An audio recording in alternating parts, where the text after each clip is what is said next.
parfum de bonne odeur. Devant toi je me répands. Fais de moi ce que tu voudras. Devant toi je me répands. Fais de moi ce que tu voudras. Que ma vie soit une fleur, un parfum pour toi, Seigneur. Que ma vie soit une fleur, un parfum de bonne odeur. Devant toi je me répands. Fais de moi ce que tu voudras. Devant toi je me répands. Fais de moi ce que tu voudras. Que ma vie soit une fleur. Est-ce que quelqu'un peut dire cette prière avec nous? Toi qui me suis à l'heure d'Alléluia ce soir, je te bénis. Je prie pour toi que ta vie soit une fleur. Que ta vie soit une fleur. Un bon parfum pour le Seigneur. Oh, devant toi je me répands. Oh, fais de moi ce que tu voudras. Sois une fleur. Seigneur, ce que nous voudrons, Père, que nos vies soient agréables à toi. Car c'est ce pourquoi tu nous as appelés, Seigneur. Tu nous as appelés à manifester la vie de Christ. Tu nous as appelés à manifester la vie de Christ. C'est pourquoi ce soir, je repens mon âme devant toi ce soir. Seigneur, reçois mes prières ce soir. Entends ma voix et reçois mes prières ce soir, Père. Reçois cette adoration. Reçois cette adoration comme un parfum de bonne odeur, comme mon offrande de ce soir, à cette heure d'Alléluia. Yahweh, sois béni. Alléluia. Je dis Alléluia à tous ceux qui nous suivent cet après-midi. Je bénis votre nom, je bénis le nom de votre famille, parce qu'on parlera du nom cet après-midi. On parlera du nom, l'influence que votre nom a sur vous, l'influence qu'un nom a dans un lieu, l'influence qu'un nom a sur une personne, une famille, l'influence qu'un nom peut même donner par rapport à une entreprise, par rapport à une vie, l'influence que le nom peut... ton nom t'influence toute ta destinée, toute ta vie sur terre. Donc, un nom a une importance. Et c'est ce pourquoi le Seigneur m'a interpellé d'aller un peu plus en relief avec vous par rapport au nom. Le nom a une influence souvent que les enfants de Dieu, les disciples ne comprennent pas. Jésus-Christ a changé le nom de beaucoup de ses disciples parce qu'ils trouvaient vraiment que ce nom ne pouvait pas les accompagner dans la mission. Et Dieu même, en tant que le Créateur, a changé le nom de certaines personnes qu'il devait bénir et qu'il devait les amener à le servir et à être, je devais dire, un modèle pour lui, ou avant de lier une alliance avec quelqu'un, Dieu s'arrangeait toujours que le nom de cette personne soit changé ou soit, je devais dire, reflète vraiment les clauses de l'alliance. Donc ton nom a une influence. Que l'on te dise que ce n'est pas vrai ou que c'est une fausse doctrine, non, c'est biblique ce que je vais vous dire, c'est biblique ce que j'enseigne. Les théologiens parleront de tout ce qu'ils voudront, mais ton nom ressemble à ta propre personne. Il y a une personne qui s'appelle Nabal dans la Bible qui voulait dire seulement fou. Il s'est mis vraiment à s'opposer au futur roi d'Israël. et même pas comprendre que c'est ce futur roi qui était David, qui était dans la contrée où il faisait paître ses brebis, quelques brebis qu'il avait, de riches même qu'il était, et que c'est David qui avec sa troupe de 400 hommes, protéger Nabal et ses troupes, pardon, et ses brebis. Donc, ton nom peut te donner la sagesse, ton nom peut influencer, ton nom appelle certains démons même dans ta vie. Ton nom est quelque chose de prophétique. Donc, on va voir ce soir et je pense que je vais essayer d'introduire en quelque sorte cet enseignement cet après-midi et nous verrons la semaine prochaine comment vraiment les noms avec les différents noms dans la Bible, je choisirai les noms, certains noms dans la Bible et je vous montrerai comment ça a pu influencer vraiment la vie de ces personnes. Et enfin, lorsqu'on pose un diagnostic, on doit toujours avoir les médicaments, la thérapeutique par rapport à tout cela. Est-ce que chrétiens, nos noms nous influencent? Oui, mais comment alors pouvoir vivre avec un nom que nous avons reçu de nos parents et que ça ne nous influence pas? Ça sera l'objet, je crois, de la semaine prochaine. Mais cette semaine et cette heure, je vous introduirai par rapport, je vous montrerai comment le nom est arrivé sur la terre, pourquoi des noms, pourquoi identifier les choses. Le nom identifie quelqu'un, le nom donne à la personne, à un lieu, à une famille, à un endroit, à une entreprise, une identité, une personnalité, et cela te suit jusqu'à ton nom peut influencer, comme ton nom peut te rendre rien du tout. Ton nom peut bloquer aussi même ta destinée sur cette terre.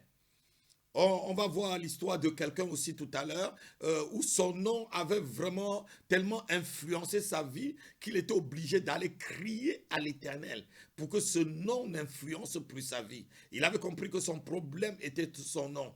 Et même Jacob, lorsque le Seigneur a voulu bénir Jacob, il n'a pas dit à Jacob, tu es un usurpateur, on va voir tout ça. Mais il a dit, mais quel est ton nom? Il savait bien quel était son nom. Mais le nom de Jacob qui était sur la terre, ce n'était pas le même nom de Jacob qui était au ciel. Donc on peut te donner un nom sur la terre et ce nom n'est pas le nom céleste que Dieu a choisi pour toi. Il s'appelait Jacob sur la terre. Il s'appelait Jacob, c'est-à-dire usurpateur, celui qui trompe, celui qu'on trompe aussi, parce qu'on va voir tout à l'heure qu'il a trompé son frère, il a usurpé son frère, mais il a été aussi usurpé par son propre oncle. Ce n'était pas le nom que Jacob devait avoir. Son nom au ciel, c'était Israël.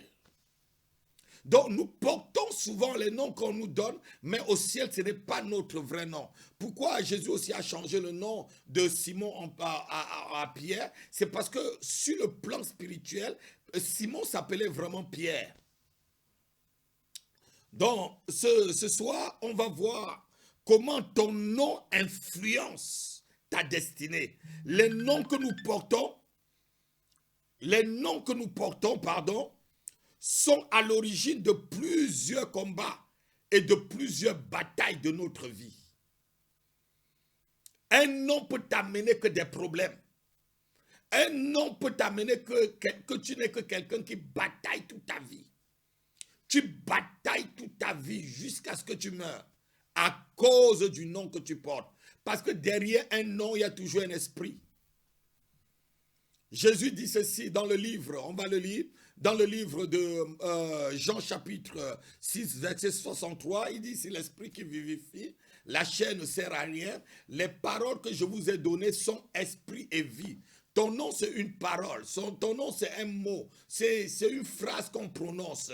Et si tu n'as pas un nom qui a été changé, qui est élevé au-dessus de tout nom, comme le nom de Jésus-Christ, où Dieu a donné vraiment le nom, quand l'enfant naissait déjà, la Bible dit ceci, tu l'appelleras Jésus, parce que c'est lui qui amènera, je devais dire, la délivrance en Israël. Donc Dieu lui-même s'arrange lorsqu'il envoie un de ses serviteurs sur la terre à lui communiquer vraiment son nom. Jean-Baptiste avait un nom prophétique, même s'il portait l'esprit d'Élie. Et voilà, donc ton nom influence ta destinée, ton nom doit influencer ton entourage, ton nom influence ta vie, ton nom influence ton mariage, ton nom influence ton business, ton nom influence tes affaires, ton nom même appelle certains genres de personnes autour de toi, ton nom attire certains genres d'esprits autour de toi, ton nom attire certains genres de choses autour. Le nom est très très prophétique et le nom, votre nom, ne négligez pas la signification de votre nom. Dieu dans sa parole, dans Genèse chapitre 1, verset 16, verset 1, chapitre 1, verset 26 jusqu'au verset 27, excusez-moi du lapsus. Voilà, Dieu dit ceci dans sa parole. Faisons l'homme à notre image et selon notre ressemblance. Donc, Dieu, pour créer l'homme, il appelle l'homme homme, donc Adam. Adam voulait dire seulement quoi? Être humain. Donc Adam veut dire être humain. Il crée Adam. Et lorsqu'on continue toujours dans la parole de Dieu, on voit que Dieu lui-même a donné le nom Adam, mais Dieu s'est arrangé lorsqu'il voulait trouver l'aide à Adam. Il a fait passer tous les animaux.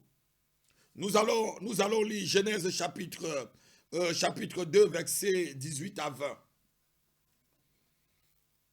Genèse chapitre 2, versets 18 à 20. J'aimerais que quelqu'un sur le plateau me lise très rapidement Genèse chapitre 2 à haute voix. Genèse chapitre 2, versets 18 à 20, pardon. Me lise rapidement sur le plateau. Lisez très très fort, frère. Chapitre 2, versets 18 à 20. Genèse chapitre 2, versets 18 à 20. L'Éternel Dieu dit, il n'est pas bon que l'homme soit seul. L'Éternel Dieu dit, il n'est pas bon que l'homme soit seul. Je lui ferai une aide semblable. Oui, ouais.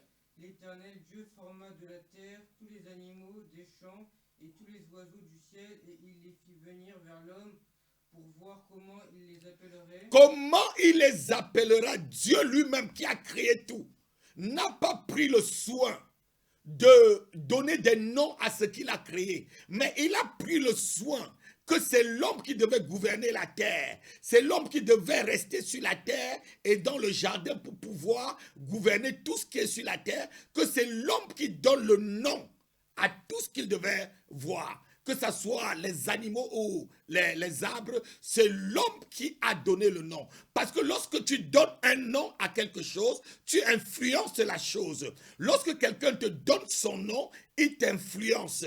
Quand quelqu'un te donne un nom, il domine sur toi par rapport au nom. Continue, frère. Et afin que tout être vivant portât le nom que lui donnerait l'homme.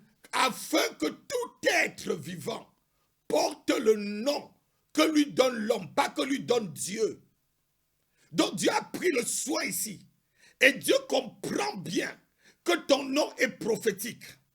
Que ton nom, que le nom où l'homme te donne va marquer ta destinée. C'est Dieu qui l'a voulu. Et on va même voir que lorsque l'homme va pousser son péché au comble, au niveau de Babel, Dieu va s'arranger parce que l'homme voulait avoir un nom, un grand nom. Dieu va s'arranger sachant que si l'homme parvient à faire la tour et à avoir le nom et à donner un nom à la tour et à donner un nom, une signification prophétique à la tour, Dieu lui-même ne pouvait plus rien.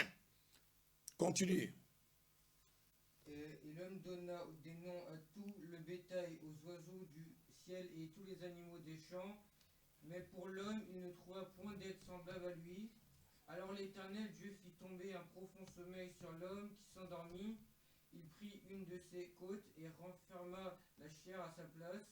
L'Éternel Dieu forma une femme de la côte qu'il avait prise de l'homme, et il la mena vers l'homme. Et l'homme dit, voici cette fois celle qui est os de mes os et chair de ma chair. On l'appellera femme. Amen, amen. Frère, vous pouvez vous asseoir. Je voulais dire ceci. Voilà que c'est Adam qui a donné le nom de Ève, qui veut dire vie. Donc, Dieu a laissé le soin, lorsqu'il a créé Ève, il a laissé le soin au monsieur de donner un nom de donner un nom à sa propre femme, de donner un nom à celle qui devait être son aide semblable. Donc le nom influence. Le nom que le premier homme a donné à sa femme, c'était Ève, qui veut dire vie, donneuse de vie, celle qui donne la vie.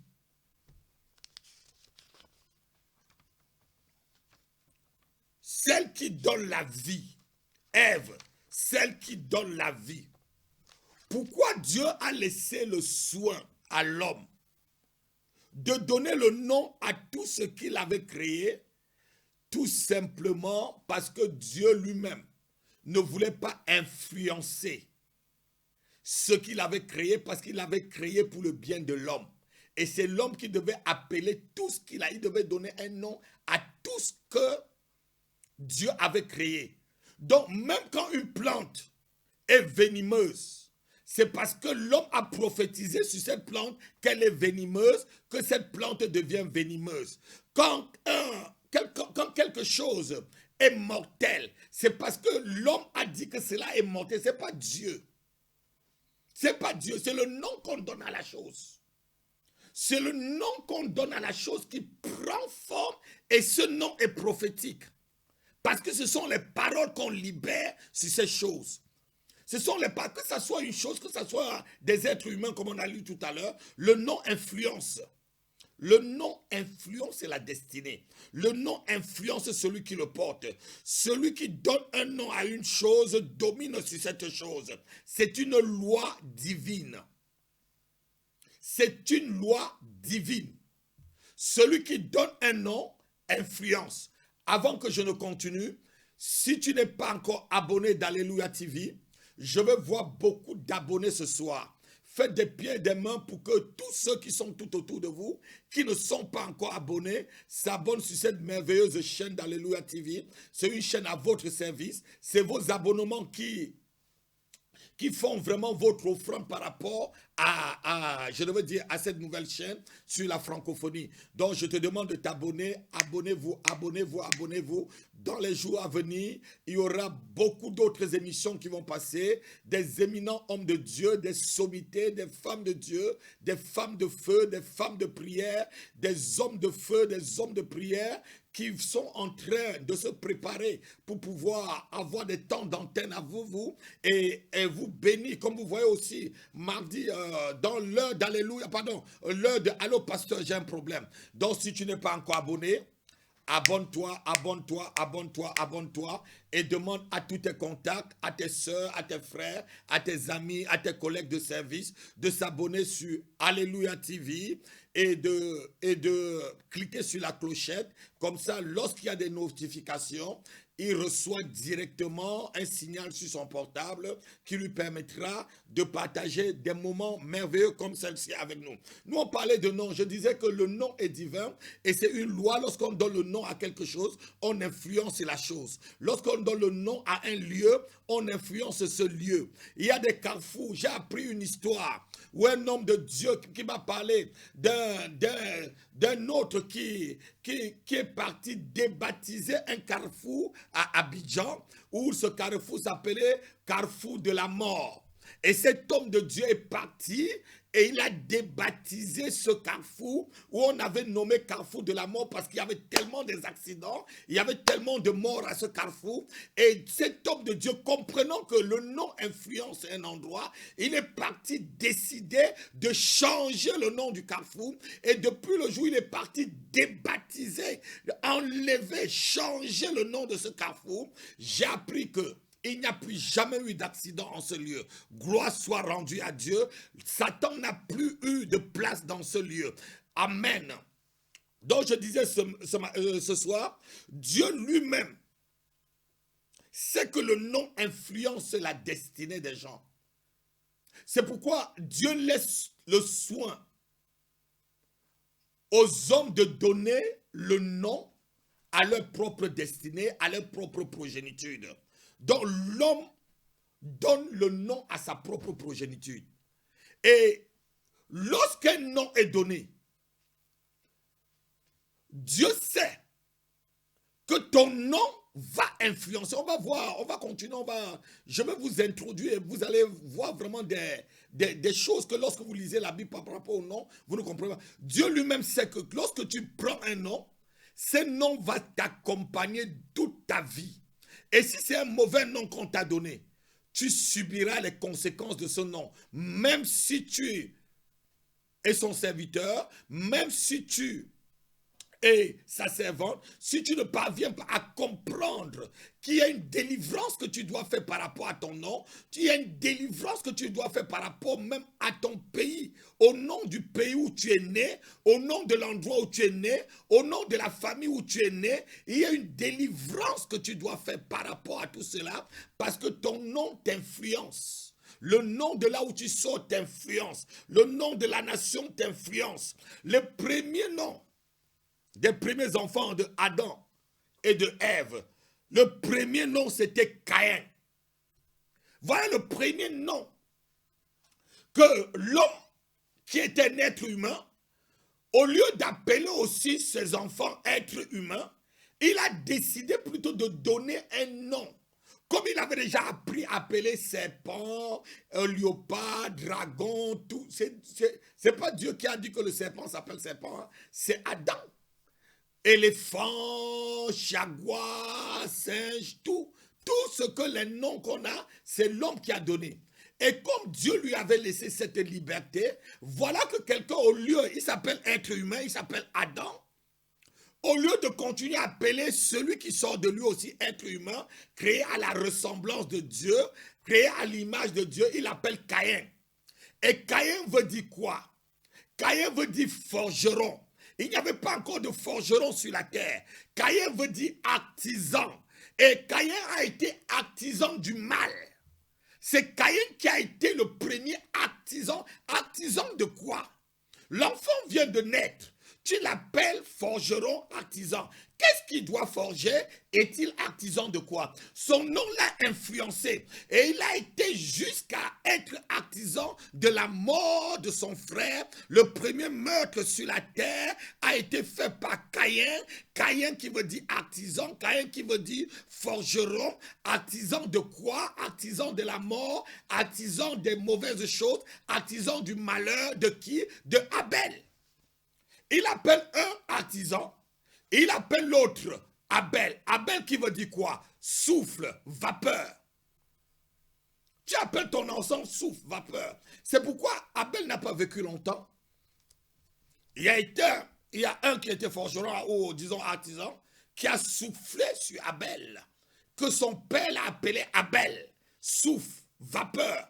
Donc, il vient, il disparaît. Quel est le nom que tu portes? Ton nom peut limiter ton âge. Ton nom peut limiter ta longévité sur la terre. Abel n'a pas vécu longtemps. À cause de quoi? À cause de son nom.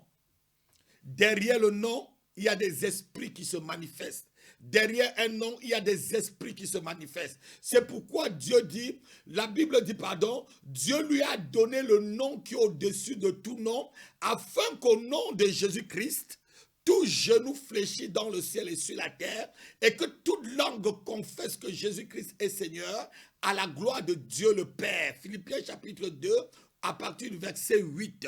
Oui, Dieu lui a donné un nom.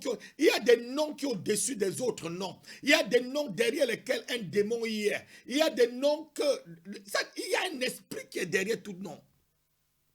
Et qui influence ta destinée. Abel n'a pas vécu longtemps. Ceci à cause de son nom. Son nom a influencé sa destinée. Il n'a pas vécu longtemps car ses parents l'ont appelé vapeur. Souffle, passe vite. Nous ne voulons pas te voir. C'est le secret qui est caché derrière les noms, frères et sœurs. Et Monsieur Adam a compris qu'il avait fait une erreur. Maintenant, lorsqu'il accouche son troisième fils, il dit, ah, là je ne vais plus m'amuser à l'appeler Abel. Il appelle plutôt Seth, qui dit, je remplace. Donc, remplacer quoi? remplacer celui-là qui est passé rapidement, parce que quoi? Il avait vu quelque chose en son fils, Abel, qui était l'adoration. Abel était celui dont Dieu a agréé. Dieu a agréé ses prières, Dieu a agréé ses offrandes. Ah non, quelqu'un n'a pas entendu. Abel était le premier prophète. Le premier prophète sur la terre, c'était Abel.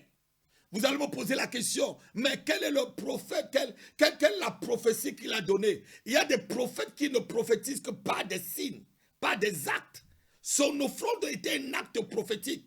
Jésus dit que ce sang vous sera demandé depuis le sang d'Abel jusqu'au sang de Zacharie qui a été tué entre le temple et l'autel. Donc ce sang, le sang des prophètes.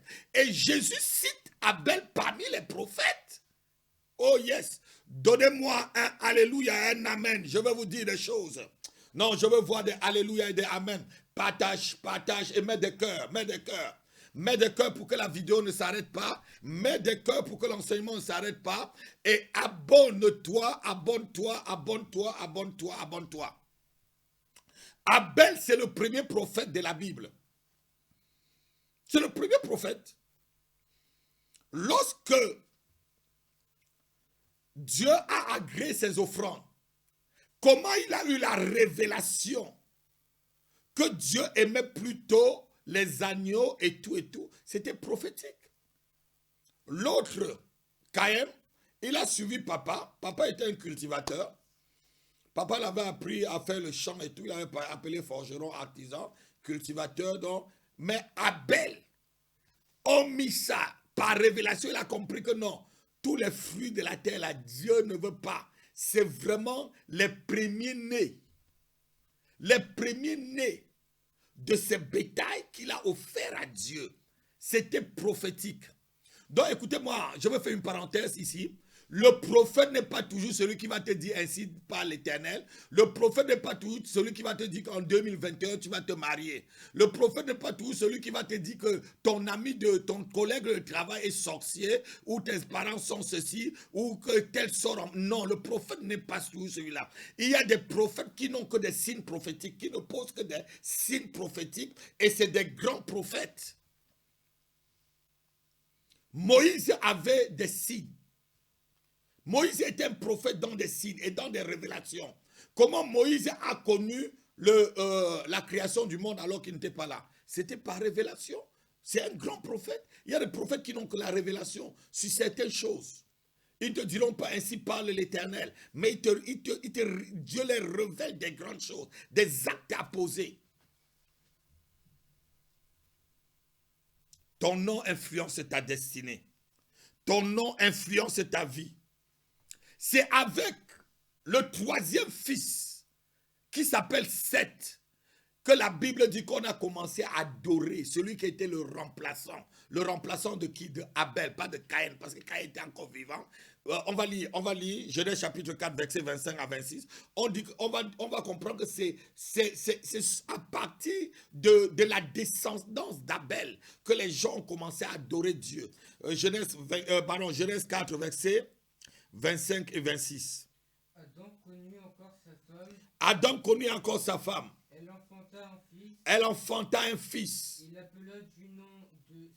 Il l'appela du nom de Seth. Car dit-elle, Dieu m'a donné oui. un autre fils à la place d'Abel. Oui, Dieu m'a donné un autre fils à la place de celui que j'avais appelé vapeur, souffle. Que Caïn, le forgeron, a tué. Seth eut aussi un fils. Oui. Et il l'appela du nom d'Enoch. C'est alors que l'on commença à invoquer le nom de l'Éternel. C'est alors qu'on commença à invoquer le nom de l'Éternel, par la lignée de Abel. Quelqu'un peut me donner un amen prophétique là où il me suit maintenant? Il y a dans ton nom une prophétie qui va influencer dans ta destinée. Lorsque nous portons un nom, ce nom est la prophétie que tout le monde prophétise sur notre vie tous les jours. Lorsque tu t'appelles peut-être Monsieur Malheur, on t'appelle Malheur, on va te dire bonjour Malheur, mais c'est ton nom Malheur. Tu vas au travail, bonjour malheur. Tu vas à la maison, bonjour malheur, madame malheur, monsieur malheur. Il y a un jour, j'ai, excusez-moi, j'ai pris un monsieur un jour, et en causant avec lui dans ma voiture, je lui ai demandé son nom, il m'a dit qu'il s'appelait monsieur Jambon. J'ai voulu rire. Et un jour aussi, la prophétesse, en quittant son travail, m'a dit, elle rencontre tellement des noms, les noms, monsieur Connard, madame, hein, monsieur Con, des noms comme ça. On te donne un nom, monsieur Con. Tu vas partout, on te trouve comme un con. C'est ton nom qui t'influence. Quel est le nom que tes parents t'ont donné? Souvent, on marche comme des idiots. J'ai cherché la signification de mon nom et j'ai délivré tout. J'ai enlevé tout ce qui était de mauvais sur mon nom. Même des actes, tout. Tout ce que je pouvais entendre, tout. Je l'ai enlevé, j'ai déclaré des choses sur moi pour que mon nom ne m'influence pas. Donc, ton nom, c'est la prophétie qu'on prononce sur toi chaque jour. Tes camarades, lorsqu'ils te saluent, monsieur Échec, je m'appelle Échec. Échec Cyril. Cyril Échec. Voilà. Bonjour, monsieur Échec. Ça veut dire que n'importe où tu iras, tu vas échouer. Tu vas échouer. Ou monsieur, on prend tout. Donc, tout ce que tu fais, les gens vont prendre. Il y a des noms comme ça. Monsieur, on prend tout. Il y a quelqu'un dans la Bible qui a compris que son nom influençait sa vie. Il s'appelait Diabète. On va lire son histoire. Et son nom s'appelait quoi? Douleur. Tous les jours, on te dit bonjour, monsieur Douleur. Tu vas à gauche. Ah, salut, monsieur Douleur. Est-ce que monsieur Douleur est là? On appelle au bureau. Est-ce que monsieur... Ta vie va être douleur. 1 Chronique chapitre 4, verset 9 à 11. 1 Chronique chapitre 4, verset 9 à 11.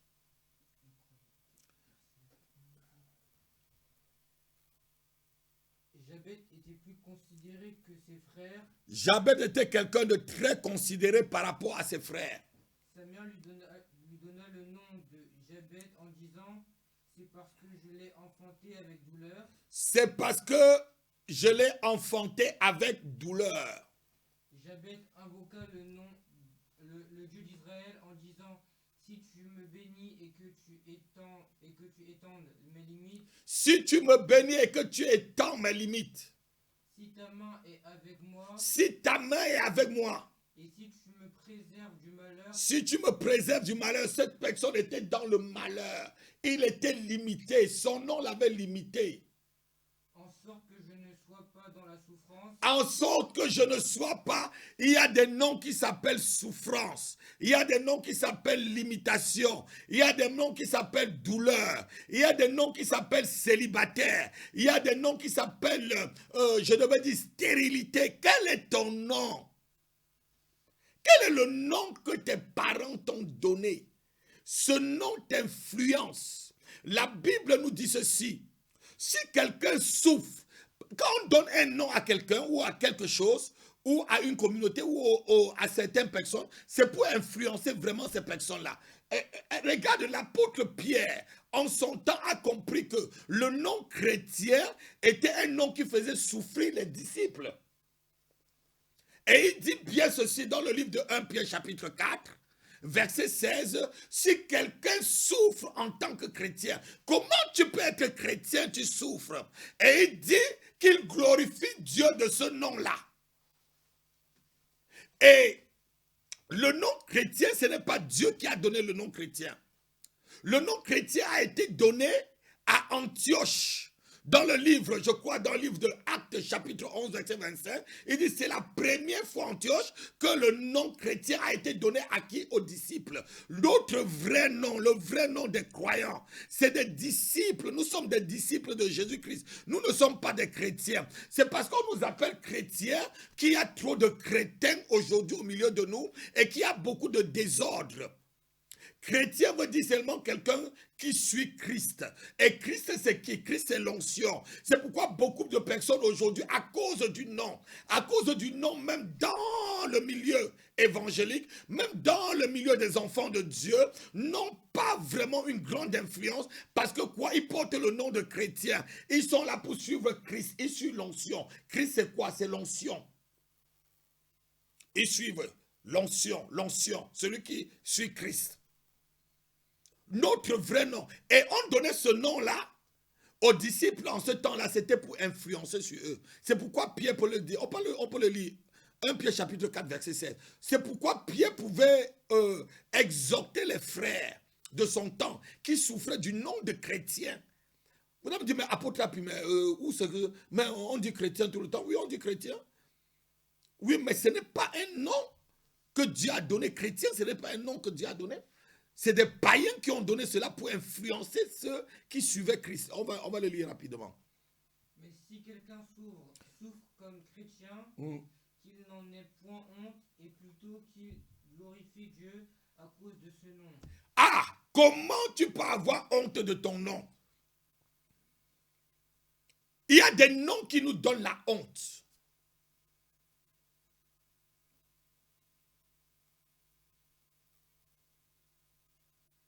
Madame célibataire, Madame nerveuse, Madame hystérique, Madame qu'on ne peut jamais marier. Des noms, quel est ton nom? Ou Madame qui a le nom d'une sirène. On te donne des noms, c'est des noms des lieux, c'est des noms des sirènes, c'est des noms des villages. Quel est ton nom? Ton nom va influencer ça dit le nom que tu portes. Parce que ton nom, c'est quoi? On m'appelle aujourd'hui apôtre Rapi Dieudonné. Donc, lorsque vous me saluez, vous prophétisez en me disant apôtre Rapi Dieudonné. Oh non, mon nom, c'est Rapi Dieudonné. Apôtre, c'est ma fonction. Donc, quand vous dites quand vous dites Rapi Dieudonné, vous êtes en train de prophétiser, vous êtes en train de parler, vous êtes en train d'appeler l'esprit qui est là. Un démon pouvait dire, je connais Paul. Donc, je connais le nom de Paul, qui était Saul, et qu'on a changé en Paul. Donc, je connais ce nom. Je connais qui est. Mais vous là, vous êtes qui? Votre nom là ne me dit rien du tout. Votre nom n'a aucune marque sur le plan spirituel. Je te dis, ton nom t'influence. Si tu rates certaines affaires, va, demande au Saint-Esprit. Il y a des gens toujours que leur nom est raté. Tu vas toujours rater. Tu es comme diabète là. Douleur. Plusieurs qui me suivent ce soir portent des noms qui influencent leur destinée. Un démon prend ton nom et s'assoit sur ta destinée. Parce que les démons ont besoin qu'on leur donne des noms. Les démons ont besoin qu'on leur donne des noms. C'est pourquoi vous pouvez chasser le démon sur quelqu'un, il te donne le nom d'une autre personne. Tu t'appelles qui? Il donne le nom d'une personne. Parce que quoi? Il a pris le nom de cette personne, il possède le nom de cette personne et il va œuvrer à travers cette personne. Donc ton nom influence ta destinée, ton nom fait installer aussi des esprits dans ta vie, ton nom invite soit l'esprit de Dieu, soit l'esprit de ténèbres dans ta vie. Ton nom attire soit la grâce, soit la disgrâce. Ton nom attire soit la faveur, soit la défaveur. Ton nom attire soit des bonnes personnes vers toi, soit des mauvaises personnes vers toi. Le nom que vous portez peut influencer toute votre vie et détruire votre vie. Jacob a donné un nom à sa première fille. Mais il a regretté lorsque vous voyez, à la fin, il a donné le nom de Dina. Dina qui voulait dire justice. Justice. Qu'est-ce que la fille avait fait pour qu'on donne le nom de Dina justice? Elle venait de naître. Justice par rapport à quoi? Par rapport à qui? Par rapport à quel problème?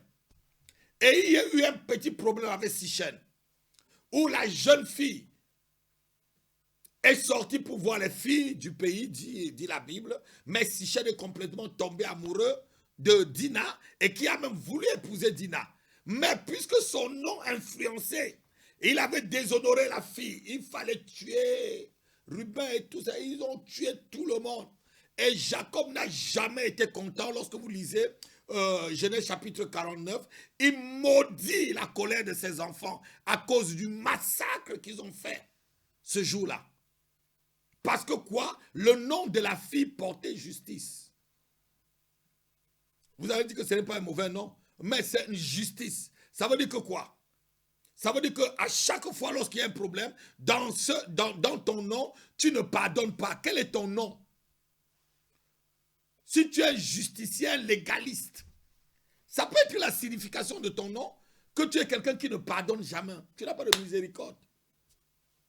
Ça peut être simplement comme ça, comme Dina là.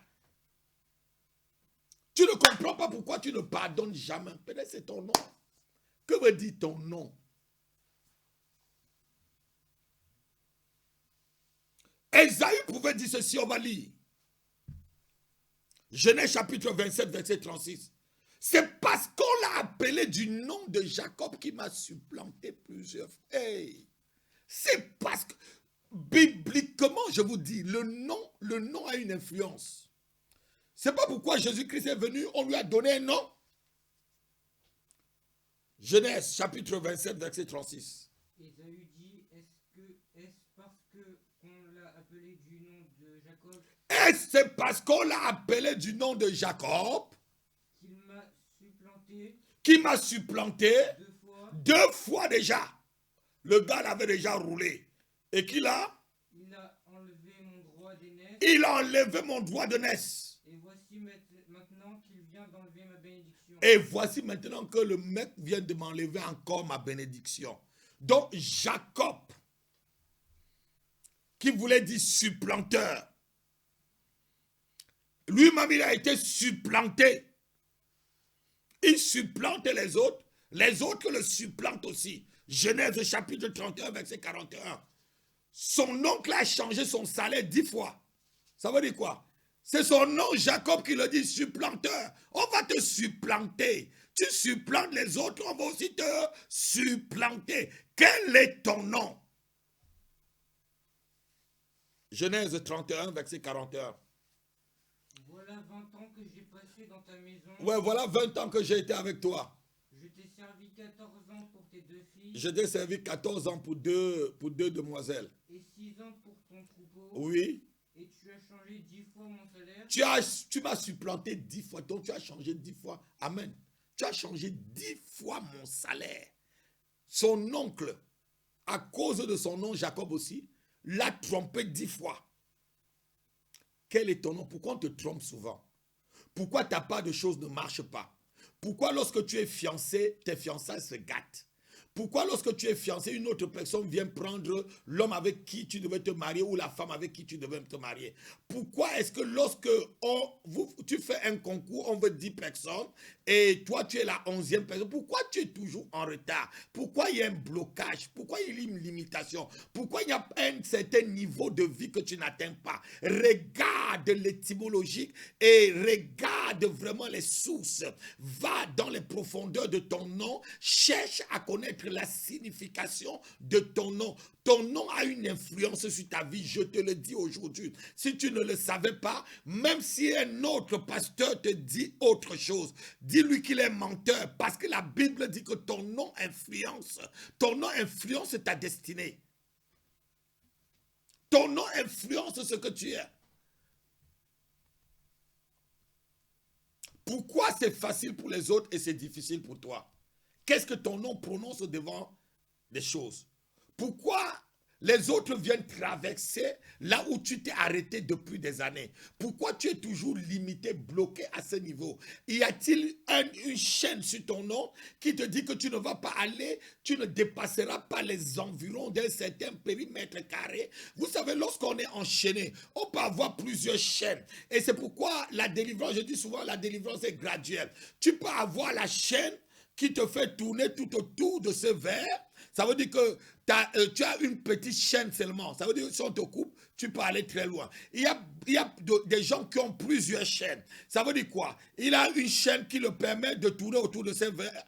Mais il y a toujours encore une autre chaîne sur lui qui peut le permettre d'aller encore à 1 mètre. Et il y a encore toujours une autre corde qui peut le permettre d'aller à 2 mètres. Si tu coupes la chaîne de 1 mètre, il ira à 2 mètres. Si tu coupes la chaîne de 2 mètres, il ira à 4 mètres. Mais toujours, il est limité parce qu'il a toujours une autre chaîne. Je ne sais pas ce que vous êtes en train de comprendre. Ton nom a une influence sur ta vie. Il y a une limitation sur ta vie due à ton nom. Et ce soir, tu dois comprendre que quel qu'en soit ce que tu portes comme nom, Jésus-Christ a déjà payé le prix à la croix. La Bible dit qu'il a effacé les ordonnances dont les actes nous condamnaient. Ton nom t'influence. Il suffit seulement de donner ta vie au Seigneur Jésus-Christ, de l'accepter comme ton Seigneur et Sauveur personnel. Et il changera ton nom. Il y a une histoire dans la Bible. Lorsque vous lisez cette histoire, c'est une histoire d'inceste. Mais à travers cette histoire, il y a quelque chose de non. Il y a une sage femme qui se permet de donner le nom à un enfant et de mettre un fil cramoisi, un fil de la sorcellerie, un fil rouge dans la main de cet enfant. Alors que cet enfant, c'était un enfant qui devait s'appeler Soleil, qui devait s'appeler l'Aurore. Elle a ensorcelé le nom. On va lire rapidement cette histoire. Lorsque vous lisez, c'est l'histoire de Tamar et de Judas avec le nom, le jour où Tamar devait accoucher. Regardez un peu ce qui se passe dans cette histoire. Lisons-la rapidement, frère, vous allez me lire ça rapidement. Genèse chapitre 38, versets 27 à 30. Et soyez très attentifs lorsqu'on va lire cette histoire. Vous allez voir le nom. Je vais vous poser la question. Je vais vous faire comprendre quelque chose. La sorcellerie qu'il y a dans cette histoire de nom. Quand elle fut au moment d'accoucher. Quand fut le moment d'accoucher. Voici, il y avait 2 jumeaux dans son ventre. Voici, il y avait 2 jumeaux dans son ventre. Et pendant l'accouchement. Il y a eu un qui présenta la main. Et il y a eu un qui présenta la main. La sage-femme l'a pris et y attacha la sage-femme prit la main et attachait un fil cramoisi. En disant, celui-ci sort le premier. Hey, elle se permet, qui se permet de prendre l'enfant de quelqu'un? En Israël, lorsque quelqu'un t'attachait le fil cramoisi sur ta main, c'était un signe que soit il avait peur d'un mauvais sort, c'était en quelque sorte de la sorcellerie. C'était en quelque sorte de la sorcellerie. Le signe cramoisi, quand on t'attachait ça à la main, c'était le signe de la sorcellerie, disant que cet enfant peut-être c'est un sorcier, il peut me donner un mauvais sort. Et quelqu'un ne peut pas se permettre de faire quelque chose comme ça sur les enfants de quelqu'un si ce n'est pas un proche. Parce que Tamar était en train d'accoucher. La sage femme était en train de l'accoucher. Et pourquoi la sage femme se permet d'ensorceler un enfant qui vient de sortir alors que sa mère est en train de... Franchement, et elle va même donner un nom. Continue, frère. Mais il retira la main. Le mec, il a retiré sa main. Et son frère sortit. Alors la sage-femme dit, oui. Quelle brèche tu as? Quelle brèche tu as faite? Oui. Et elle lui donna le nom de Pérec. Elle lui donna le nom de Pérec. Ensuite sortit son frère qui avait à la main le fil cramoisi. Oui. Et on lui donna le nom de Zerach. Écoutez un peu là. Comment c'est la sage femme qui donne le nom à l'enfant de quelqu'un qui est en train de... Vous ne voyez pas que c'est la sorcellerie? Et ça a influencé l'histoire de ces 2 enfants. Zerach, qui devait dire une lumière jaillissante, l'aurore. La sage femme a vraiment mis le fil cramoisi, a vraiment, je devais dire, éteint son étoile. Et c'est pas Pérec qui n'avait rien à y voir que la descendance, la lignée de Jésus-Christ est arrivée. Jésus est passé par Pérec. Lorsqu'on lit dans Matthieu chapitre 1, regardez, c'est Pérec qui prend la place de la lumière, de l'aurore qui devait être Zerach. À cause du nom et à cause d'une malédiction qu'on a manipulée, quelle qu'en soit la manipulation qu'il y a eu derrière ton nom, par l'autorité apostolique et prophétique qui a sur ma vie. Ce soir, je change ces choses au nom de Jésus. Je dis, je change ces choses au nom de Jésus. Je dis, je change ces choses au nom de Jésus. Je change ton nom au nom de Jésus. Je change ces choses au nom de Jésus. Je change, donne-moi un amen. Lisons Matthieu chapitre 1. Généalogie de Jésus-Christ, de David, fils d'Abraham. Abraham engendra Isaac, Isaac engendra Jacob, Jacob engendra Judas et ses frères. Judas engendra de Tamar, Pharez et Zara. Pharez engendra Esrom, Esrom engendra Aram, Aram engendra... Ah non, lis encore là. Judas engendra de Tamar. Pharez. Non, Pérez. Là, c'est Pérez et Zérach. Voilà. Pérez et Zérach. Mais on voit maintenant, au lieu que la lignée de Christ sort par Pérez, par Zérach, qui voulait dire lumière, c'était un beau nom, l'aurore, c'est sorti plutôt par Pérez. Quelle qu'en soit la malédiction, le changement d'étoile qui a été exercé sur ton nom et sur ta destinée, le jour où tu étais né, j'ordonne, je décrète et je déclare ce soir que ton étoile te soit remise au nom de Jésus-Christ. Que l'influence de ton nom que Dieu avait donné au ciel soit maintenant manifeste dans ta vie. Même si on t'a appelé douleur, tu vas être l'homme de paix. Même si on t'a appelé célibataire, tu vas te marier. Même si on t'a appelé femme stérile ou ventre cimetière, je dis tu vas enfanter au nom de Jésus. Donne-moi un amen comme le tonnerre. Non, ton amen, je veux voir les amen. Ici, ces deux enfants. La dame sage femme, elle se permet à changer le nom, à changer les choses. Elle se permet, de quel droit? De quel droit elle peut se permettre de donner le nom à un enfant qui n'est pas son enfant? Tu n'es que sage femme? Vous ne savez pas comment, lorsque vous accouchez, vous les femmes, qui vous accouche? Quel est le nom divin que l'enfant devait porter? Et qu'à l'hôpital, on a tout changé. Quelle est la gloire, l'étoile que ton enfant a menée et que la sage femme, lorsque l'enfant sort de ton ventre et que tu es dans les douleurs de l'enfantement, tu es en train de pousser et cette gloire, cette personne, il faut faire attention. Lorsque vous êtes chrétien, ne marchez pas comme des idiots, ne marchez pas comme des gens qui n'ont pas de tête, ne marchez pas comme des analphabètes, ne marchez pas comme des je sais pas comment encore dire, comme des couillons en quelque sorte, excusez-moi le mot, ne marchez pas comme des gens qui n'ont pas de sagesse. Même quand tu vas accoucher, tu dois prendre autorité. Même lorsque tu es en train d'accoucher, même pas la prière, même pas le cri, tu peux déclarer les choses sur la vie de ton enfant. Tu déposes la main sur ton ventre afin que la personne qui va recevoir ton enfant, souvent ce n'est pas toi qui tiens ton enfant pour la première fois, c'est souvent un inconnu qui prend l'enfant et met sur ton ventre. Est-ce que tu connais l'histoire de cette personne? Est-ce que tu connais les malheurs qui portent cette personne? Est-ce que tu connais les loges que ces personnes sont dedans? Est-ce que tu connais les invocations sataniques, les idoles, tous les mystiques que ces personnes... Non, tu ne le connais pas. Et tu le permets qu'ils prennent ton enfant. Tu ne sais pas, beaucoup de noms ont été changés. Comme ce jour-là, ici, beaucoup de choses ont été changées lors de l'accouchement. Beaucoup de choses. Et aujourd'hui, nous vivons, nous souffrons. Parce qu'on manque de connaissances. La Bible dit, mon peuple périt parce qu'il lui manque de connaissances. Je veux m'arrêter ce soir à ce niveau. Et la semaine prochaine, j'entrerai en profondeur. Et je vous donnerai en détail des noms. Et je prierai plus fortement. Je déclarerai et je briserai les alliances qui ont été faits sur vos noms, quel qu'en soit l'esprit qui tient ton nom, la semaine prochaine, et même à partir de ce soir, il va commencer à te libérer. Et même si ton nom s'appelle comme diabète, douleur, au ciel, tu porteras, les anges viendront inscrire ton vrai nom. La Bible dit que lorsque Dieu nous appelle, il nous donne toujours un nom nouveau.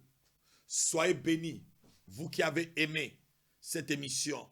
Je vous bénis vous tous, auditeurs d'Alléluia TV et et téléspectateurs de l'heure d'Alléluia. Je vous bénis. Et si vous n'êtes pas encore abonné, je vous supplie de vous abonner. Et si vous êtes déjà abonné, cherchez tout autour de vous des personnes qui s'abonnent encore sur ces chaînes, des collègues de service, vos frères, vos soeurs, vos cousins, vos cousines, même des chrétiens de d'autres assemblées, même vous qui me suivez au niveau de l'étranger. Mardi, on a même eu des personnes qui nous ont appelés depuis l'Algérie. Au niveau de l'Algérie, demandez aux chrétiens de l'Algérie, de la Kabylie, de s'abonner sur la chaîne. Je vous aime de tout mon cœur et je vous bénis et je bénis votre nom. Quelle qu'en soit la malédiction qui a été prononcée sur votre nom, ce soit par l'autorité que j'ai reçue du Seigneur, parce que je suis oracle du Seigneur, je déclare que ce nom sera complètement délivré et que Dieu t'appellera de ton vrai nom qui est inscrit dans les cieux. Sois béni. Shalom, shalom. Bonne soirée à vous et à la semaine prochaine. Soyez bénis. Devant toi, je me répands. Moi, c'est